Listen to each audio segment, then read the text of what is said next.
from the moment I woke up until the moment I went to sleep, I was overthinking all day, every day. It literally destroyed my brain. My memory stopped working. My short-term memory, I lost like 90% of my childhood memories. We always think about something that we don't have a solution for.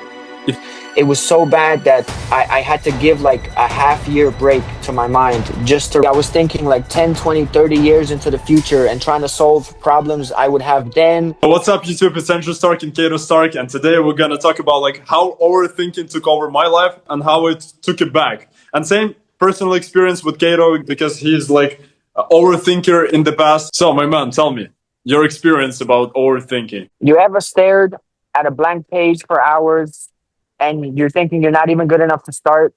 I've been there. I'm sure Andrew has been there, and it's crazy. Like it's overthinking is driven by fear, uncertainty, perfectionism, the need for control, and it usually comes from unresolved issues. And it's like paralysis by analysis. You know, you have difficulty making even simple decisions. One day on vacation, anxiety hit me like a flippin' asteroid. Everything became dark, everything became terrifying, and my solution was to overthink until I understood everything and found a way out of it. But the more I searched for what was happening to me, the more problems I found and the more solutions I needed to find. And eventually I was thinking like 10, 20, 30 years into the future and trying to solve problems I would have then, or I maybe would have then, if I wasn't worried about today, tomorrow, or the day after. And like my overthinking was so bad from the moment I woke up until the moment I went to sleep, I was overthinking all day, every day. It literally destroyed my brain. My memory stopped working.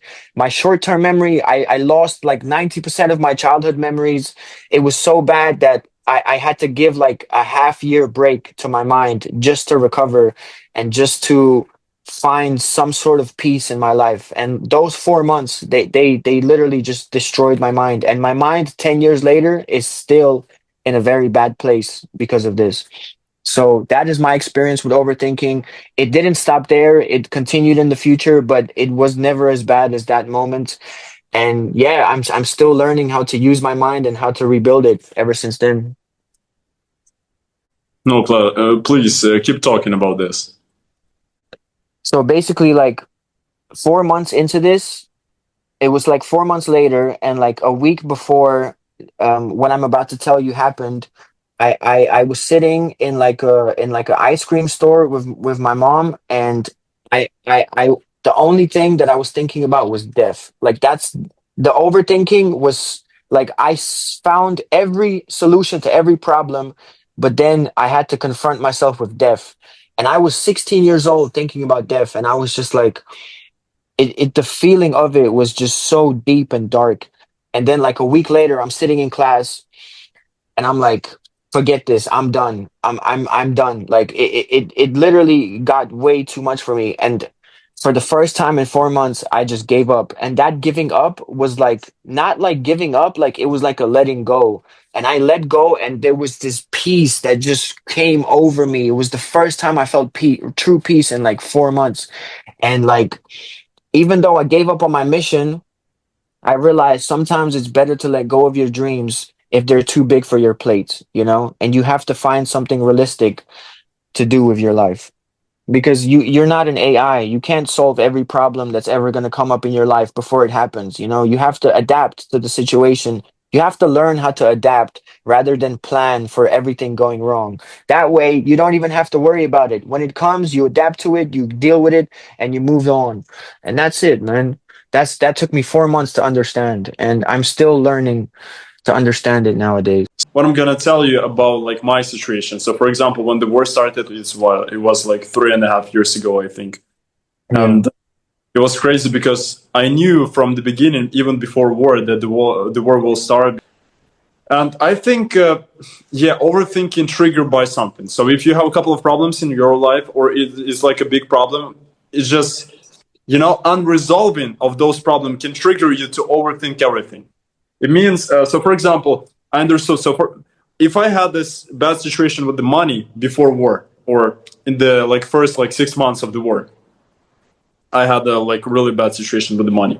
Then I just my whole career. I was only 20, by the way, but uh, yeah, I was only 20, but I did marketing. I did like consultancy, and at the same time, like I was kind of lost. I was super lost because I didn't know what to do because the market changed because the inflation borders, all borders closed, and I just break up with the in the next year. I just break up with my girlfriend. I had an injury of my back, and I mean, it's like everything together. I didn't find a solution. I didn't find the quick tips, ways how to deal with everything, because you're like in the cage because it's Ukraine. I mean, you're stuck in the position when you don't have enough resources. You don't see the situation. How can even like how can you escape from it? But I right now I see like I didn't need to like think about that every time. I just need to find a better solution. So more hypothesis, more action. So for example, right now, if I see the problem, I need to face it, not like escape from it, because overthinking is kind of like a fear of action, kind of. Because you like to overthink because why? You remember in the past when I did certain actions, when I did like certain calculations, when I did some mistakes, those mistakes leads me to like a bad position. So this is why I overthink everything, because I don't like to have the same scenario. I don't have to be lost. I don't have. I don't like to be lost. I don't like to have a I don't know, bad ending, or I don't have to, I don't like to have mistakes in my life. This is why you overthink, because you are afraid. I basically just I was afraid of mistakes and actions and everything else, and it's like I escaped from my reality into my mind, into my thoughts, to process everything, to understand what is like the best ways here and there, here and there. But it's not solution. It's not like resolving all of the problems. So right now I'm like telling almost everybody, guys, when you identify the problem, when you see the problem, you'd like to face it and fix it immediately and forget about the problem. And because when I like every single day, I was thinking about all of my problems, all of my scenarios, all the situation, and there's no solution. It was no solution for a year and a half, 2 years. Because why? I was avoiding the main actions towards like solution my main problems. And when I identify all the problems, I just go to the mirror and said, Andrew, you're like this. Andrew, you avoid of this. Andrew, you're just basically avoiding. You're afraid of mistakes. You're afraid of failures. You think you will do the same script, the same scenario again in your life. If you will take actions. Because I go to my mentor. I went to my mentor, and she just said me, you have a long thoughts, all of these intrusive thoughts, all of these like bad thoughts about yourself, about your situation, about the problems. You just need to write it on the paper. Write everything on the paper, or all of your failures, what you're afraid, if you're afraid of this and that. So I basically write down all the problems, all of the fears, all of the failures I had. I was trying to accept the situation. I was trying to accept myself. I was trying to like love and respect myself more, even with all of that struggle. And then I just go towards solutions. So I was typing all the solutions that I have in this situation. What can I do with it? With every problem, with every task, how to fix it immediately, right now. I mean, what you said about the situation and overthinking, it scares me. It's like gives me a fear of like overthinking right now. Yeah, That becomes one of the problems with overthinking. You yeah, start overthinking about how much you're overthinking. yeah, yeah. Yeah. Is there is there any solution how to stop this? Um, there are many ways to calm your mind and to even solve the problem, but it's all cliche. Like it's all like meditation, calming your mind. Honestly, I think there is one. I think you have to make your focus go somewhere, somewhere that is going to, like, your mind is already tired from the overthinking. But if Yeah, you made your body tired, if you put a lot of stress on your body, if you worked out, if you went to the sauna, if you went swimming, you played sports, if you met people and you had fun with them, and now that I started doing that too, like it's helping me so much. But the thing is, you can't really give this as a solution because people they're not gonna care. Like, they're like, oh, I have to work out as well as overthink. Like, I have to put more stress on myself. Like, you know what I mean? I have to meditate. That's so boring. Like, People Yeah. just have to have a realization that what they're doing right now is they just can't be doing it anymore, and they just make a switch in their life and they put their focus elsewhere, you know. It's like, yeah, bro, like if the bombs are going off in your head, how do you stop them? Like, you know, like you have to switch the landscape to something else, you know. You have to maybe move out of the city and live like in a quiet place. So how I stopped my overthinking? It's kind of like maybe I'm still overthinking, but at the same time, I'm not like attached to things that much. It means what I did. I just, as I said, I write down everything. I'm praying every single day. Praying is like it's good for you, like in the morning or in a bad time. Then like sport Definitely. activity, obviously, like tennis, basketball, like running, gym, uh, everything, anything, like pool. I don't know, like yoga, everything. Then writing, this is helpful. I have like journaling. By the way, if you journal your life, not maybe every single day, but kind of like not that rare, this is helpful because all of the thoughts I have, all of the solutions, all of the problems, all of the tasks, I can just basically them down and see it. Because, for example, if it's only in your head, this is hard to work with it. When you just write everything, I see the situation from the background, from a side, and this is like easier, way easier. Yeah, obviously, like when I just go to bed at time and wake up at time, like better like food, better like a lifestyle, more activity. This is helpful for overthinking. And basically, the main thing about overthinking right now for me is like I need to know what is my problem. What problems do I have right now? Uh, am I avoiding something? Am I avoiding something? Because you know you can notice we always think about something that we didn't like. We don't have a solution for it.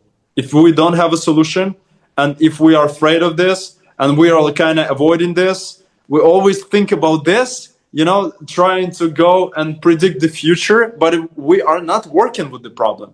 So I didn't work with Mm. the problem. I didn't work with those problems. And when I like say to myself, "Oh my God, we have problems, and we need not to avoid it, not to scare of it, not to like you know rapidly escape. No, no, no. Like we go and try to have a solution, try to work with them, and that's it. I mean, because two types of people, like doers and thinkers. Thinkers, so you know, I even realized. So for example, you have an idea, and this idea you can like come with this idea today, and tomorrow you can implement it to your real life. This is possible.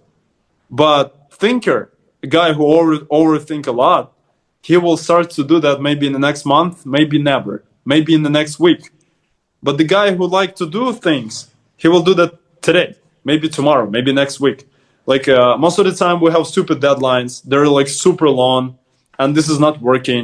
Sometimes, yeah, we need to prepare more. But at the same time, I just understand many things in life I could do like way faster. I could go way more efficient. But I was afraid. I was just afraid of that. I was avoid that. This is why I had like all of this overthinking things. It's like depression. Why are you depressed? Because you think your life is shit. The only thing how to get from depression and from overthinking is like do things and not to try to avoid escape, but do things. You have to shift the focus from what you think to what you do. You're Mm. like trapped in your head. So the more you do, the more you put your focus out there rather than inside, the more you get out of your head, you know, and you deal with that. Then there's inaction. You talked about inaction, you know, that can lead to lost chances, you missing out on opportunities, regret. Regret is a sorry for my language, but regret is a bitch. Regret is a very tough thing, and it's almost always worse when you didn't do something rather than when you did something and you messed up. Like when you didn't take a chance, you know. And being an artist, like doubting every idea before it starts, rewriting the same thing over and over, posting something, wanting to delete it, comparing your work to others. All this stuff is is a big problem for an overthinker.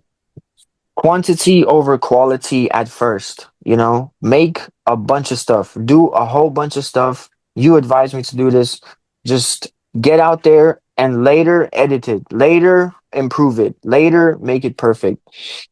And because if you care too much about making a mistake, if you care too much about what people think, then it's just not going to go anywhere. You know, have this fear of being judged. you you have this pressure to succeed while young or to go viral, and all this stuff is just, it's hopes and dreams of a perfectionist, you know, and it's just never going to go anywhere. I'd like to ask you another question. It will be my last Yeah. question. Yeah. So, so if you'll be 16 right now, what will you tell to your like past, not past self, how to say it, if younger i was self? 16 if I Yeah, was 16, what would I tell to my 16-year-old self? yeah, I would tell him two simple things. One, stop trying to solve everything yourself. Look for how other people solved the problems that you have, and read as many books and watch as many movies and see as many people as possible, and make music all day every day. That's exactly, if my 16-year-old self would listen to me, and I could tell him to do two things, I would tell him to find inspiration and wisdom and put it into music, and just simply do that. It's the most simple solution for his problem. And if he just did it, if I just did it for a few weeks or a few months, I guarantee you right now I could have been a superstar, or I could have been living off my music and stable just from music, you know, not having to work, no bullshit mental issues, no nothing. No, I would have no problems right now, you know. So that's what I would tell. What about you? What about you? What would you tell your 20-year-old self, or your 20, yeah. what would you tell? You are a bitch. That's the first thing. And you're afraid of many things. You think you have a body, nice body, and you think you have a nice intellect, and this is it. You're not gonna get any. You don't need to do anything else. You just need to put in the work, and don't avoid and don't afraid things that you like to do, but you think it's scary because nobody do that. Just go to things you're afraid to do and you avoid, because I did everything except things I genuinely liked and genuinely want to do. But at the same time, I thought, oh, maybe this is not like a perfect moment. Maybe I don't have enough resources. Maybe not. I ego, fear, and laziness was my two like enemies in the overthinking, because I was afraid and I was lazy to make those actions, and I was searching for the perfect moment, which will never like appear or will never happen. This is like a super big problem, because people are looking for the perfect condition to start, when reality start is the perfect condition. So, guys, thank you for watching this video. It was Kato and Andrew, and yeah, we have Instagram link below. We're like uploading every single day. And at the same time, I have Iron Club. We are facing against addictions, build discipline, focus, and etc. So go there. And yeah, thanks for watching. I'm out. We are out. Peace out. Peace out.